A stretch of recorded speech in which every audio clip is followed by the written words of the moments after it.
Well, hey there, and welcome to the Experience Podcast. I'm Brittany. And I'm Danlee. We are two besties hanging out and sharing our experiences in a friendship. So sit down, get comfortable, and enjoy.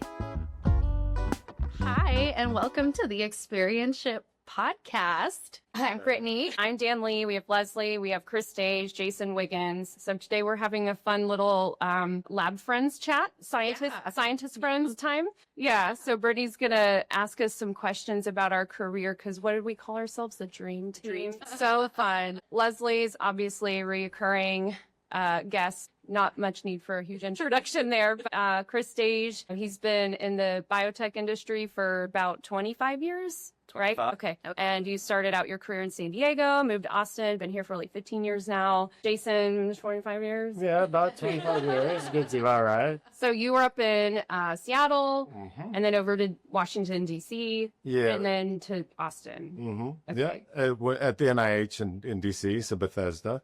Okay. And then down to Austin.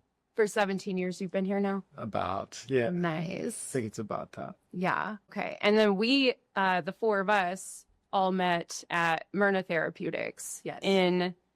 I think I started working there in 2015, but y'all were there. Y'all were all there. Y'all all interviewed me, so y'all's history is a lot longer. So you were only there for a year before? Like a year and a half. Okay. Oh, really? It seems longer. That's Yeah. But then we worked at Myrna.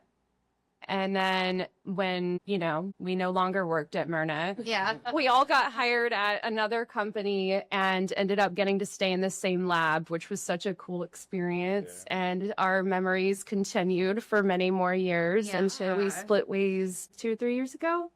Yeah. 3 years for me. So is that part of the closing the Lamar lab and opening up the new lab? It was a very unique experience because we all got laid off and then another company bought the lab and hired us all together. So the four of us were briefly laid off and then continued to work in the same place with the same people doing totally different research. Yeah. It was really cool because that was the saddest part about leaving Myrna was like leaving the group of us because we had like bonded so much and done a lot of cool research and I was super sad. But then when we had the opportunity to like get back together, it was like, okay. That's the best. Well, I was looking through old photos of us, trying to find some fun ones. And one of them is like, I actually don't think you were in the one where we were like thumbs upping in the lab. Like when we opened, when we opened the new lab after leaving Myrna. So that was super fun. We made our own new busted down a wall. Oh my God. Added walls. We were right smack dab in between a like pain management clinic,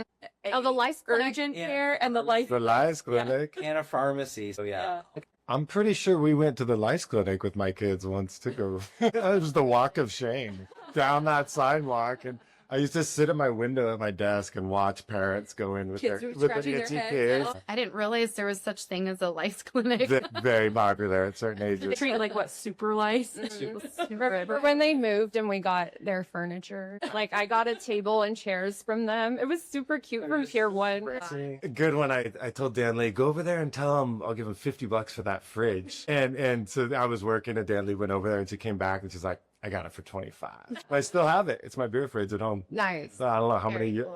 12 years later, 10 years later. Still working, awesome. Still kicking. So how did you guys, what are your specialties? And then how did you end up in your specialty? So let's discuss that. Well, my specialty is everything, I feel like. Every time I go into any biotech, this is my 4th one now, I end up doing a little bit of everything. I don't know if there's more quantity. There's quantity and quality, and I have quantity for sure. Quality and quality aspect, but I think actually you work in quality, right? Yes, technically. So my current position is quality scientist. So right now I'm developing assays to test all of our sub-assemblies that go into this assay that we have that tests for flu A, B, and COVID.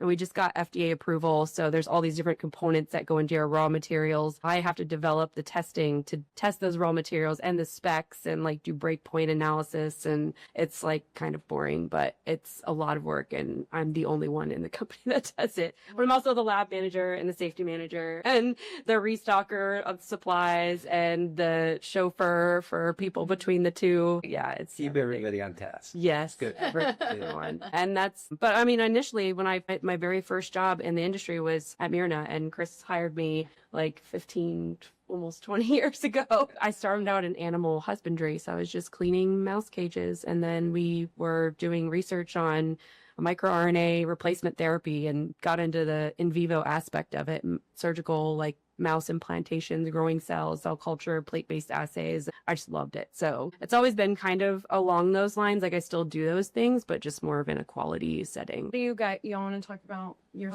Sure. I'd say my specialty has changed over times, but if you said specialty, it'd be the like in vivo pharmacology, study design, study management, just preclinical clearly. And that's very clear when you look at the market out there that it's preclinical. But how I got started in that, I mentioned earlier to you guys off mic, I started in wildlife biology. And so in the winter, we'd run out of work, and I went and worked in a animal research lab at the VA Medical Center. And I thought, okay, this is just one winter. I'm going to do this for 3 months and be gone. But it really kind of gave the opportunity to get your hands in all kinds of different research, so every specialty can be like a skill set, and then apply it. You can apply it to so much different science. And so that was good for me. So like when I went to the NIH, it was the same thing. As it got me into these awesome labs and then to do all this like really cool research, when even if I didn't know anything about what the science they're doing, but you had that skill, and then you could learn all the science, and that was fun. And I kind of just did that for the next 20-some years, moving up and expanding your skills all the time. Yeah. Now more project management, study management, study design, that stuff. But still, it all goes back to preclinical in vivo research, really. We all, you said, started in husbandry, and we basically all started in husbandry. Yeah. Every one of us, started, but stuck somewhere. And those skills build, and all the experiences that they end up kind of helping you in some way, and wherever you've ended up now, right? Like that's how I feel in regulatory. Like I've said that several times. Like think all the past experiences have really helped me like think critically, when I'm like doing like regulatory reviews or submissions or whatever. So it all kind of adds up and creates a cool story. That's a great thing about science, is it does all add up, and they're all stories. You learn so much. It's cool. Yeah, Chris. Yeah, it's funny. You just reminded me, like San Diego, moved out there right after graduating college, and like was so poor. We didn't even have a place to stay. Like got all the way out there. This is before like the internet really was blowing up with apartments.com or any. Yeah. Anyway, we were like, I remember walking up the street to like sell my tennis rackets. My wife and I could go split like a monster bean and cheese burrito. Right around that time, I found out I got this temp job at a biotech company, this little like startup. Got in there, and it was animal husbandry, just changing cages and stuff. But like I got a good supervisor, and he taught me stuff and learned some things, and then started picking up some more leadership of stuff, and then got good at like surgeries and things like that. And that kind of carried me into Austin. I was working at a microRNA replacement company, last spot in San Diego, but there was this new one starting up in Austin. Like just came over, was able to apply that stuff. Things kind of took off, or it will expand the group, and we had a really good thing going for a long time. Yeah. So my specialty was like that stuff, the preclinical pharmacology, like understanding how like drugs work, really. Yeah. Like proving how they work and trying to understand more how they work.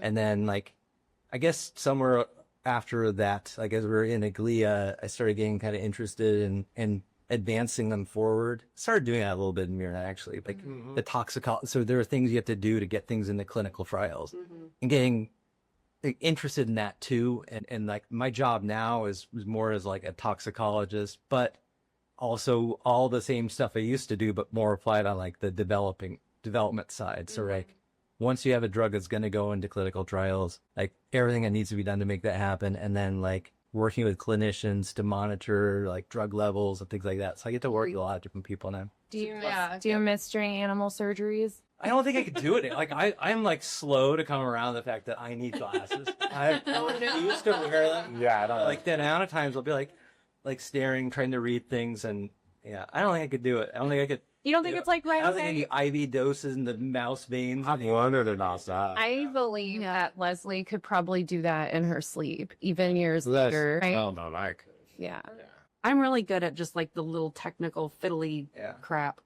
If I stopped doing my nails, I could do a little fiddly technical crap. You were somebody who, like, you came in, I showed you something once, and then you just Do it. Yeah, Leslie's nuts. That's it's either that or I can't do it all and I'm gonna refuse to learn. Yeah, not anymore. Yeah. one extreme or the other. Yeah. I'm either good at something right away or I am not and I don't care to learn. So what is something that is the craziest thing that's happened in the lab?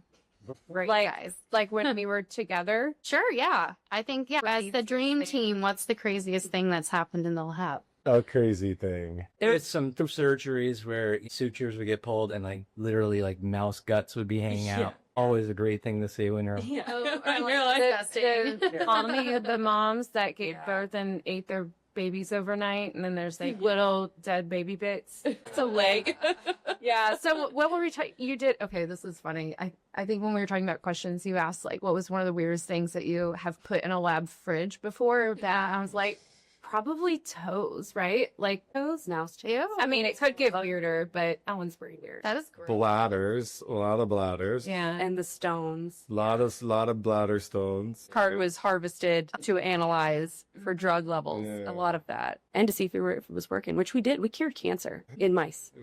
You know what's crazy about that? Like all of those surgeries, all that research, all those experiments, and then when Myrna did close, like going in and throwing away all of that research. Yeah. Or like the product, like the IP, like dumping it just into the the virus. trash Yeah. was like weird, right? That was weird for me because it was always so like protected and, you know, temperature controlled, and it's so expensive and it's all just logged so carefully. And then all of a sudden it was like, get rid of it. Yeah, I mean, that's a really crazy thing. Is like when a company like Myrna shuts down, you have all that data, all that research, all that momentum just comes to an absolute halt. Yeah. Just a halt. And the technology, I mean, the knowledge is out there somewhere, but it's almost like it dies into a vault somewhere and barely gets touched. This has nothing to do with what you did, right? So we did all this stuff to show this thing would work, and then the clinical trial was designed in such a way where like it was kind of like the idea of like developing a flu for COVID-19 and testing it on the flu. It was like not to test things like appropriately. Yeah. Oh, that's kind of a bummer. I mean, that's part Like that's what we could do. Yeah, it's kind of the industry. It is It's drug development. That's what a lot of these companies go through, and there's so much failure. And especially in these smaller biotechs where you're just so dependent on the investors, you know, and it's, you know, you want to believe science is science and it's beautiful, but it takes so much money. So you're so dependent on investors. And if it's not going in that direction, the money's gone and the science stops or pivots, you know. You hope it pivots, doesn't just stop. I mean, that was a crazy thing is getting laid off at Myrna and then going to Pine House Pizza and drinking beer and eating pizza for like 11 hours. For like an entire day. CEO sent us with his credit card and was like, I'm sorry. Here you go. We were there for a long time. The owners like told one of my friends, like, there's this group that just come in twice, because we did it twice. We did it the day we found out and then the day we were actually let go. It's like this giant group has come in twice now and they don't leave for like 10 hours. My friend's like, they know those guys. They're all laid off scientists. Laid off. Yeah. The past few years have been like, I don't know, for the whole industry. It's a lot of layoffs, you know, jobs for 2 or 3 years kind of thing. Like, Yeah. I know that's the way it is, but it just seems like this past few years have been hard for everyone in the industry, leaving, you know, just kind of. I mean, I always tell people, like, when I'm in interviews, like, I've never quit a job. Like, I technically did quit Aglia, but we saw the writing on the wall. I think I missed the layoff by 2 months, 3 months maybe. So I kind of, but yeah, every other job that I've had have been laid off from, and that's just how biotech is. It's like you start somewhere, it's great, you're doing all this cool research, and then you run out of money, and Next thing you know, you're donating all the mice to a wildlife rescue. Really? Is that what happens to the mice? Or like Austin Pets Alive, like food for snakes. Oh God, that's gotta be so sad though.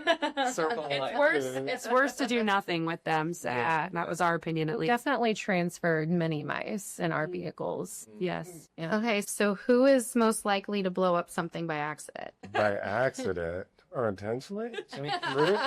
Very blown up acting. Wiggins. Yeah, I guess so. Well, he did teach a really cool thing, which is the dry ice, which sublimates, goes from solid to gaseous form. He put soap on that, and it forms these like fun bubbles and stuff. Yeah. In the sink. So just like with that in mind, like I could see it happening. But I will say we're a pretty controlled group. If you took all the scientists together, it probably wouldn't be me, but maybe in this 4. Yeah, all the scientists in the world know. Jason, you were. No, I mean, in one of our labs. Top 5% of a lot of things, and this might be one of the. Yeah, I'm good at a lot of things. Then what's the most mad scientist moment any of you have had in the Oh lab? my gosh. Scientist. Mad scientists, Like typical sciencey. There's a lot of times where I've been trying to develop an assay and I'm just throwing wet paper towels at the wall to see what sticks. There at the end, like when we started tapping into like behavioral experimental Yeah, that was really interesting. One of our colleagues that was working on this project, but she had to come in the middle of the night and like work with the mice in the dark because they like with their blood light. Yeah. Some mad scientist thing she was doing. There's all the cognitive stuff and the strength. Like we would have to assess their like the mouse strength, like have them hold on to something and like see what that was really wild. Like we had to really brainstorm to think about. Those are things that are done though all the Yeah, time. You yeah. have a standard testing for like toxicology and stuff. Yeah. We had to like do it in that setting. Scores. Yeah. From scratch. With a purpose to see if we were Yeah. curing the disease that they had. She wasn't just doing it for, just for fun, really yeah. weightlifting mice, but Yeah. yeah. Yeah, all of it's kind of weird. It is. Maybe it's not into science. Like, let's culture, let's grow up millions upon millions of these cancer cells, scrape them together, count them, and then inject them into like a spot right above the like butt of a mouse. Yeah. Yeah, Watch them. I know Yeah, like every other day. Yeah. And then treat them and watch them shrink. Yeah. Watch the ones that you think will shrink, and the ones that don't. Like, it's pretty wild. It's cool. We do it all the time. There's definitely a while there where I was doing like caliper tumor measurements every single day. You would go in and measure the tumors. Of written down numbers. We got fast too. Yeah. Like you'd be measuring and I'd just write it. It'd just be calling out numbers. Yeah. Measuring mouse tumors. I remember you showed me a picture one time of this tumor and I almost threw up. Like you showed me It's a gnarly one. it was gnarly and I was like, first off, I was not expecting it whatsoever. And then she just all of a sudden was like, look. And I was like, she's like, isn't this crazy? And I was like, I don't do well with any of that kind of stuff. Yeah. I just thought of a mad scientist one. We were studying vascular leakage associated with one of the toxins that Bacillus anthracis, which is the bacteria causes anthrax. So one of those toxins causes vascular leakage, so the blood vessels will leak, and that's very deadly, right? And so we were designing a model that we could measure this, and you'd have a nude mouse, so they have no fur, and then you'd inject a little bit of the toxin in their skin, and then what we were doing was we were going to inject a blue dye into their blood, and then see if you could measure how much was leaking at the spot versus another spot that has something else or has like a therapeutic with it. Yeah. And but you had to figure out how much of this blue dye to do. Yeah. And when I first tried it, I would inject into the vein of the mouse, and the whole mouse instantly just goes as blue as this can. Naked blue mouse. Like, oops, but we had to design it. And all the people who work down in the animal facility, this is at the NIH.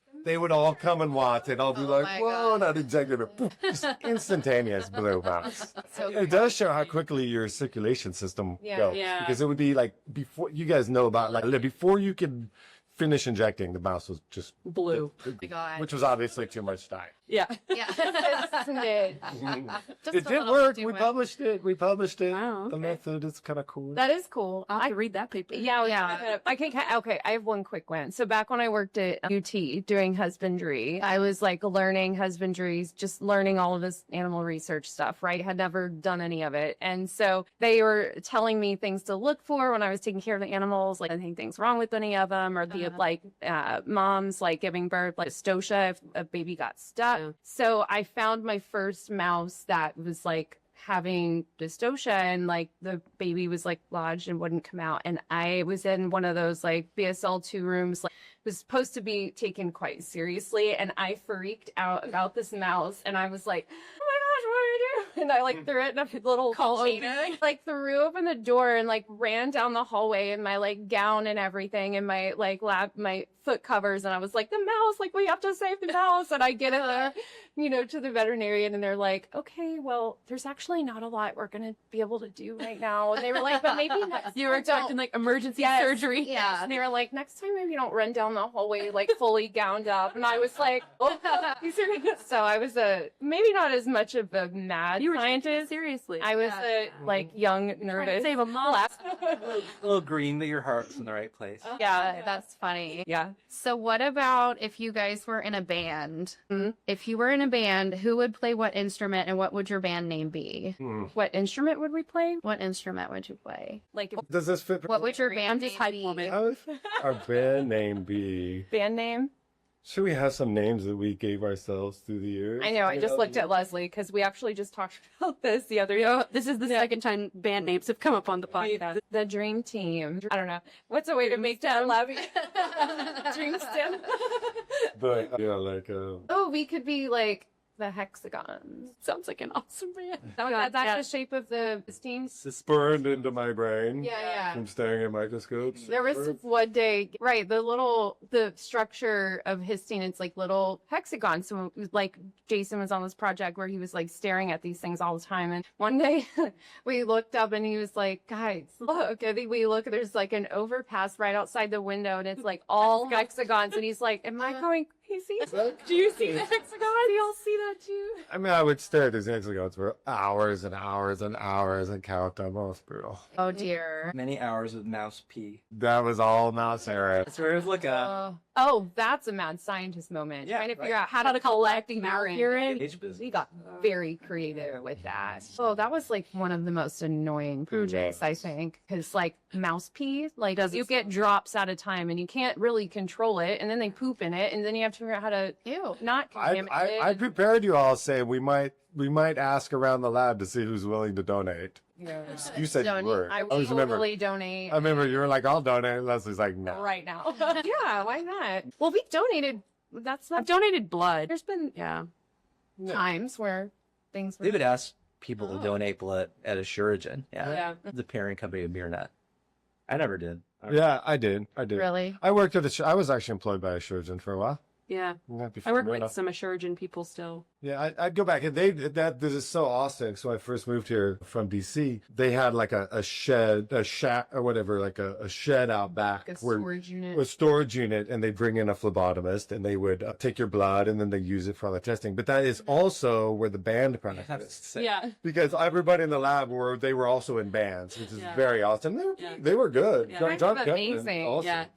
Yeah, and the band would practice in the phlebotomy shed. They performed so at one of the like barbecues Yeah. or something. Yeah. Or a couple of them, right? Like, yeah. John Kempinen was so good on the fiddle. He's known around town. He played. He was in a lot of bands. Played everything. Yeah. Play everything. That's cool. So I am curious, what were your first impressions of each other? Oh man. When I first met Chris, like I thought you were very like seasoned, like you had a ton of experience. Like I don't know, I just saw you as like I didn't even actually realize you were as young as you were because I thought you were just based on experience alone. He had a big beard. Yeah. You also did have a very You had it, my God. That back then, like I did not Yeah. see any. Brittany, side note, you Sorry. have to read the Chat GPT roast because the beard made me think of that. But not yet. Let's finish this and then we'll. Yeah. It's so good. Yeah, we have a Chat GPT does, they'll roast a picture of you. And I uploaded a picture of us, and it's so good.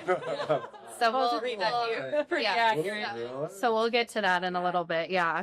And Jason and I butted heads a lot when we first met, but like I just as a person have evolved like 180 degrees from when we all first met to now. And I'm like much more open. I learned so much from Jason and Chris. And then I met Danlee. You were very young and not seasoned, but you were so smart. Like your looks did not fit the bill. Like when I first met you, you had a tongue ring. I remember that, which you wore to the interview, and I was like, It was who I was. hardcore. I like Yeah. but didn't hide that. But, and you were just like, I know that I've only worked at this other place for like a month, but I would want to be here now, and it's going to be awesome. Like, you were just so confident and like... And confident in the way where you weren't afraid to ask questions. Yes, yeah. You know, you weren't afraid to say, I don't know, but I want to know. But I want to know. No. Where a lot of people fake it, you know, which Yes. you have to do some faking. Yeah. But Yeah, you kind of have to turn it on a little bit, but that shows confidence in you. Like you had confidence enough to say, I don't know. Yeah. y'all are definitely like, you mentioned the people early in your career that like, you know, taught you things and helped you develop your skills. And like, that is definitely who is in this room for me. Like y'all are my Definitely. people, Yeah. you know, like y'all really like invested in me, developed me, trusted me, Yeah. you know, like I remember meeting while I came in now, you know, when interviews were in person and not just virtual. I don't remember which one of you I met with first, but I do remember meeting like with you and Terry at the same time. Yeah. And you had this like really pretty dress on, and they were asking me if I had any pets, and they said, do you like cats or like dogs? I was like, what's the status here? It really was one of our like questions we asked everybody. Because right? if you said we're no, so it was big like... pet lovers. I don't know. Yeah. Especially in animal husbandry, you Yeah. have to love animals. Well, You know, right. it's the opposite of what people think. Yeah, and we had all been vet techs too, so that was actually great because we super bonded over that. Yeah. I think I was probably intimidated by Chris. I don't know why. I don't know why. No. But He likes that. Here. Girl. I think you were the boss's boss, right? Because you were my boss. Jason was my That's a boss. hiring manager. Yeah, so I don't know, like, you know, the like little intimidation, Yeah. like Okay, so can someone explain honey chicken biscuits to me? I wrote that on the notes. Without Mark here.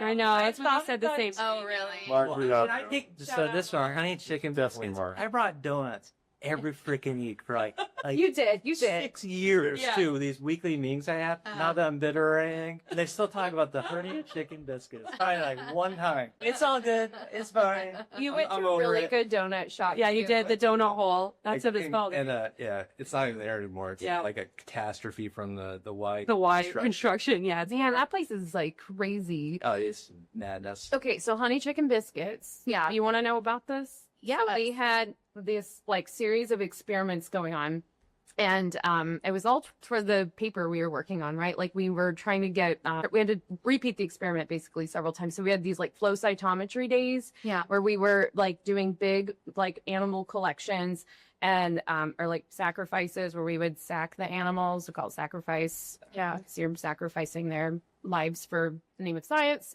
We had big like sack days, and half the team would be, we had to get there super early. It was this long thing that we had to do. It was a process. So there would be like a few of us like collecting the tissues, and then others like in the, you know, lab processing and all this stuff. But anyway, what was it? It was like on Tuesdays, I think we mostly planned it.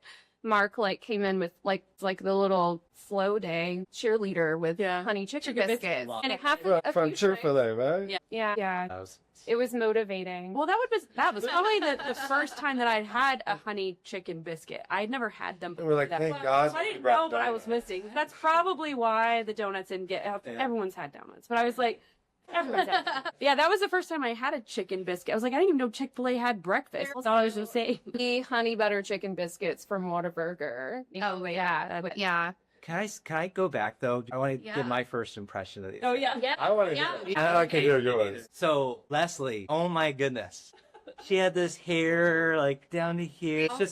She was just so young, A little bit longer. Yeah. she was so enthusiastic, sweet, just so kind, and like, but just like a conservative little Midwest girl is honestly how you came. I was across. very conservative.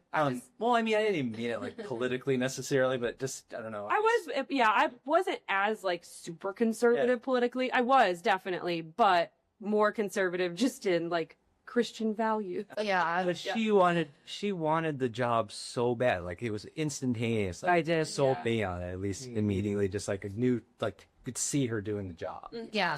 Yay. And Danlee was just so confident. Still just like instantaneously, just like I'm good. Answered every question without blinking. Always looks you in the eye. Yeah. You know, and to this day, like you know, she doesn't get rattled. And, you could see that then too. That's crazy because it's like not how it feels on the inside when you're interviewing, But right? also- So it's not that it comes off that way. But you also could tell you had a little edge too. Yeah. Tongue ring. Toughening. I don't know. Right. And I had a cross necklace on. I remember that too. Yeah, because I remember y'all were confused. Is she wild or is she What's happening? And that was like me interviewing them. But then when I met Jason was when I came to interview from California. And I just knew right away he was going to be like my guy. Yeah. Like he was so nice and like funny and like really, really worked to make you feel comfortable. But the funnier part for me, and I've told him about this, I was like positive he was from like the Eastern Bloc, like Georgia or something like that. He just had this like emphasis to how you said something. fastest? Like, I'm gonna have some ribs. I don't know the way he said it. That was it. I went on my interview. I was sold to come because they were like, "I'm gonna take you out to lunch," and they take me to this gas station. Gas station had a Rudy's. Rudy's being the Austin barbecue of Austin. Oh yeah, I can see from an outsider's perspective But it that's was got to like- be confusing. Yeah, confusing, but then like you go in there and you're like, okay, I like this. Yeah, Yeah, that was awesome. I love that. I like that. I'm glad we went back to that. Okay, so would you rather only be allowed to use pipettes with one tip size for the rest of your life, or never be allowed to label another tube again? Okay, what size pipette tip? It doesn't say. It says We can only just choose one one. size. Yeah. Because like, If you're stuck like with a 10, God forbid, 2. but also not labeling tubes would be pretty good. Pretty catastrophic. Yeah, I don't know. I don't like either of these answers. So not labeling a tube. So Can't label any tubes. None of them. You know what? Leslie would survive this. I would. I have an order. Yes. When she does PCR, oh my God. Like I have a a system. 3-4 well plate, like her whole layout is just in her head. Yep. Like when she was training me on PCR, I was like, hold on. I was like, you write this down. I'm not gonna write. I was like, what is this? And she's like, yeah, you just need to, and she does it so fast and like, what? I don't know if, like, I would like not label anything except for the last two. Tubes. Yeah. Yeah. There'd be just a line. Step process. It would just be like this, like, just regimented routine Yes. of just boom, boom, boom, boom, and they would get to there. But that's like, You can tell who I trained did who not. here, I did right? not. Yeah. Like, Yeah. I was like, we don't have to label anything. Great. It's all in here. I'm like, label it. one Write it down. Yeah. I think I'd have to go with the tips. Like I would just have to deal with it. I will use the same pipette tip. So you got a pipette 996 microliters, and you got 2. But what if at least I'll know what I'm pipetting? Yeah, if you never labeled a tube again. What's the qualm with labeling a tube? I know it's There's just so many. many tubes. Oh, So many. I didn't read my Okay. handwriting either. And it's Like, tiny. Oh, It's no. tiny. So there was Yeah. the point, right? But there is something Yeah. very satisfying about a perfectly labeled tube. Your hands are tired. You've done hundreds of tubes. You're sweating. It's like science, and you're like, and you write it, and you're just like, oh my god, that's a beautiful. So you're gonna be pipetting with this. I guess so. I mean, I haven't been in the lab in a long time, so I don't know if I'll ever pipette again or label a tube again. But I don't want to never be able to label a tube point to again. make. Like you three, you guys are not really in the lab at all anymore. And I'm still chugging along. Yeah, you are. Yeah. If I went back, I'd want the repeater plus. Yeah, those are nice. Love the repeater plus with the biggest dispositor. Well, I didn't have to like re-pull up any Yeah. reagents or anything. Just Game knock it out. changer, game changer. The auto stainer was a game changer too. When I was staining like 100, histology slides, and every single one of them you have to dip the slide and like hold it for a certain amount of time and then do it again with the next slide. It's like it was used, but it was still so It ran on great. like Windows 97. It was Like so bad. but it was great. Like you put the slides in and you just program your I was shocked whole that that thing worked. protocol, Every time that and computer started up, I was like, oh yes, I did it. it was great to be able to walk away and come back to stain The slide. first time I learned to do Okay. RNA isolations, which we did a million of, it was literally with a mortar and pestle. Like that's how long ago. Yeah. And Windows, I think it was like Windows 90. That's when Jason started doing research. Yeah. Windows. I was studying at a marine biology school in my bachelor's when Excel first came out, and they introduced this thing to us called Excel that we could like add data into. And I remember making a mistake. I deleted that cell, and somebody shows me, look, you can undo it. And we were like, what?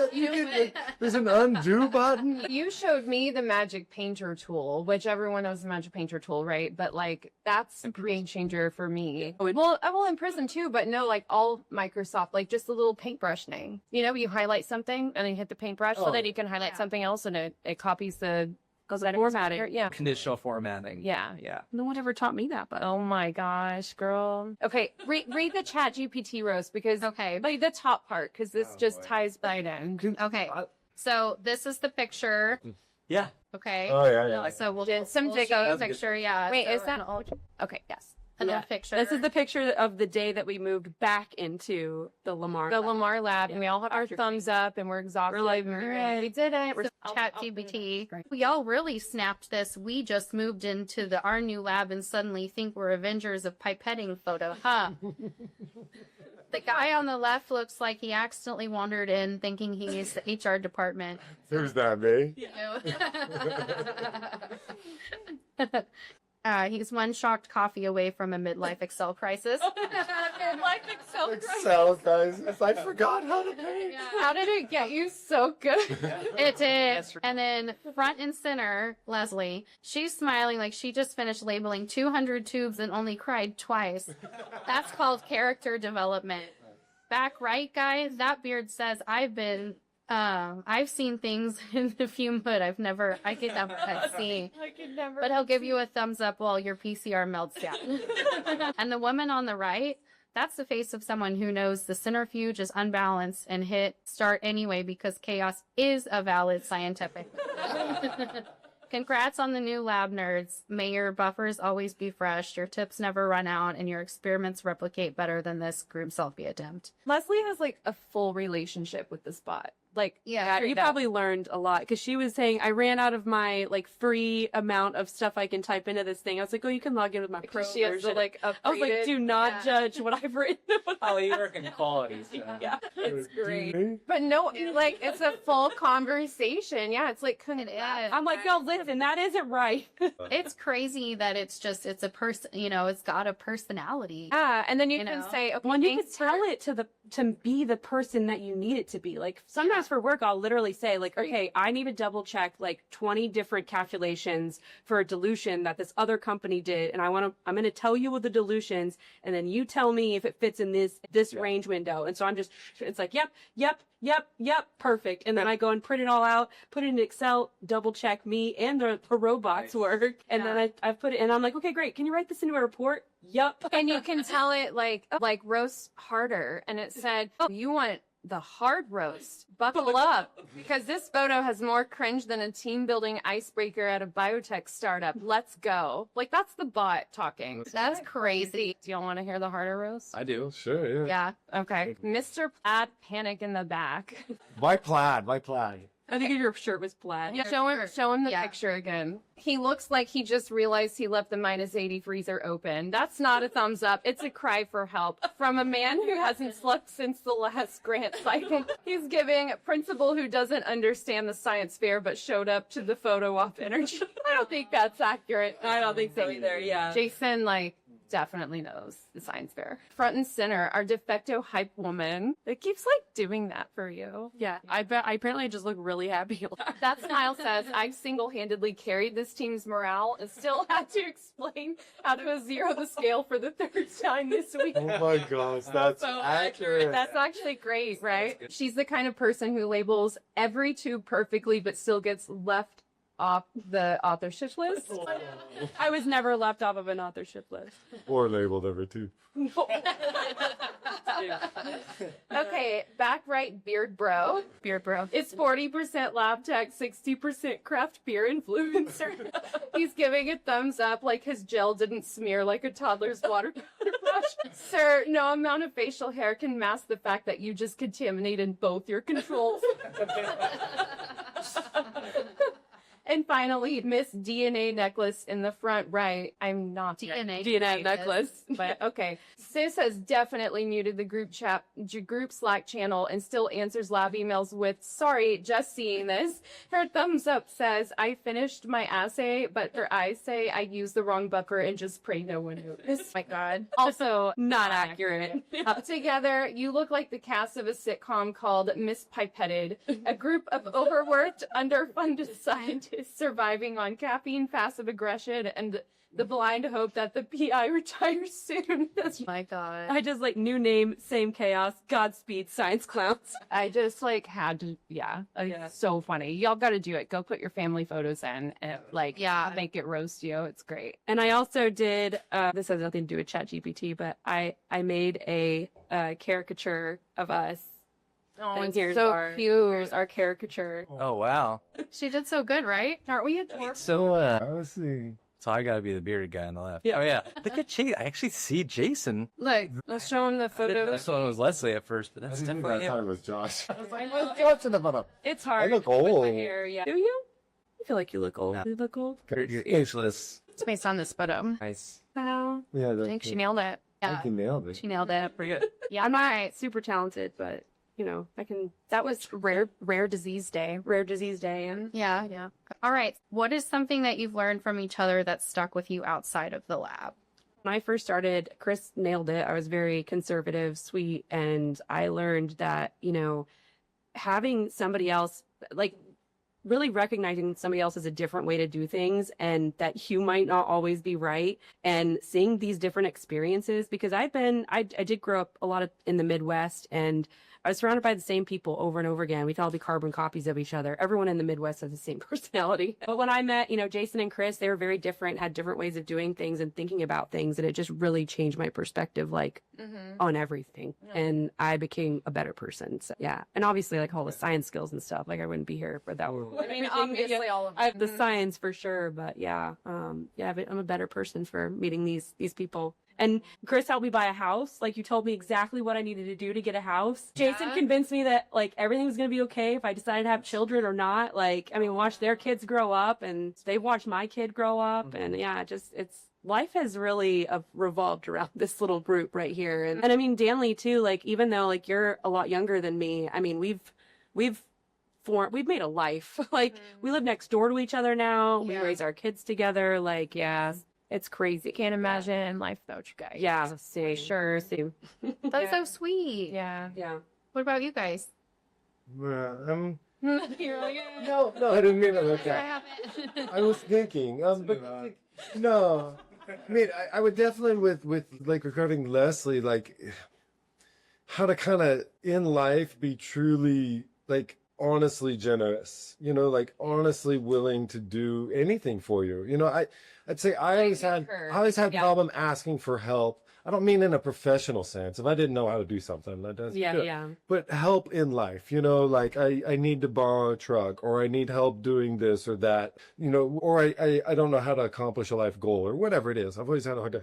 But Leslie really taught me, like, it was okay. Like, she'd really, when somebody offers something like that, or when Leslie offers something, she means it. She's really generous. You're definitely a giver. A giver. And that it's okay to accept that, you know, like Jason Now I remember Nina being like, she's offered to do that. Let her do it. Leslie really means it, you know? Yeah. And so it's helped me kind of accept help from people more. So, Yeah.